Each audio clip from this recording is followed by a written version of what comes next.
ప్రభునందు ప్రియమైన నా తోటి సోదరీమణులారా, ప్రభు అట మనల్ని ఎందుకు నియమించాడు? ఆ సియోను కుమార్తెల వలె ఉండాలని కాదు, సియోను కుమార్తెల వలె కులికే వారంగా కాదు, గజ్జెలు మోగించే వారంగా కాదు, వారచూపులు చూసే వారంగా కాదు. వారచూపులు అంటే లోకం వైపు చూచే చూపు, ప్రభు వైపు చూచే చూపు కాదు. ప్రభు వైపు చూచే చూపులో నిష్కల్మషమైనటువంటి స్థితి కనబడుతుంది, పవిత్రమైన చూపు కనబడుతుంది. అందుకే ఈ రోజున మనం అలా ఉండకూడదని ప్రభు తెలియజేస్తూ, ఎందుకు అసలు దేవుడు మనల్ని నియమించాడు, తల్లి గర్భంలో మనల్ని ఎందుకు పుట్టించాడు? మనకి దేవుడిచ్చిన జీవితం చాలా అమూల్యమైంది. ఎంతకాలం జీవిస్తాం మనకి తెలియదు, కానీ జీవించిన కాలములోనే మనం ఎలా ఉండాలని దేవుడు కోరుకుంటున్నాడో ఇక్కడ తెలియచేస్తున్నాడు. ఎందుకు అంటే ఎలాగుండాలి అని అనుకుంటున్నాడంటే, క్రీస్తు ద్వారా రక్షణ పొందుటకి దేవుడు మనలను నియమించెను. అందరం చెప్దామా? ఎందుకు మనలను దేవుడు కలుగ చేశాడు?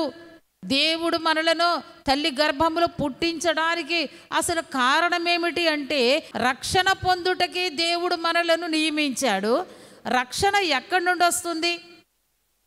రక్షకుడు తాను శిలువ మరణము పొంది మనకు రక్షణ తేవడానికి ఈ లోకానికి వచ్చారు. రక్షణ తెచ్చాడు, రక్షణ తెచ్చేశాడు. ఎప్పుడో తెచ్చేశాడు. 2000 సంవత్సరాలకు పూర్వమే రక్షణ వచ్చేసింది.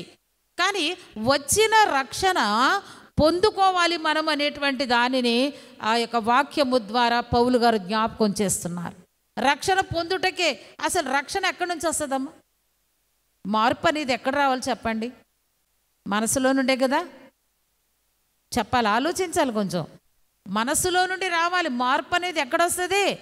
మనసులో నుండి, మన మనసులో నుండి రావాలి మార్పు. కాబట్టి రక్షణ పొందడానికి నేను పుట్టానని మనం అందరం అనుకోవాలి. దేవుని స్తోత్రం కలుగును గాక. ఒకవేళ రక్షించబడని వారికి ఏముంది అంటే ఏనంట, ఉగ్రత పాలైపోతారని వ్రాశారు. అయ్యో ఎంత విచారం! రక్షణ పొందడానికి దేవుడు మనలను కలుగ చేశాడు, కానీ ఉగ్రత పాలవటానికి కాదు అని తను తెస్సలోనికైలకు మరి ఆ పత్రిక వ్రాసినటువంటి పౌలు గారు తెలియచేస్తున్నారు. ఆ సంఘానితో ఆయన తెలియచేయుచున్నారు.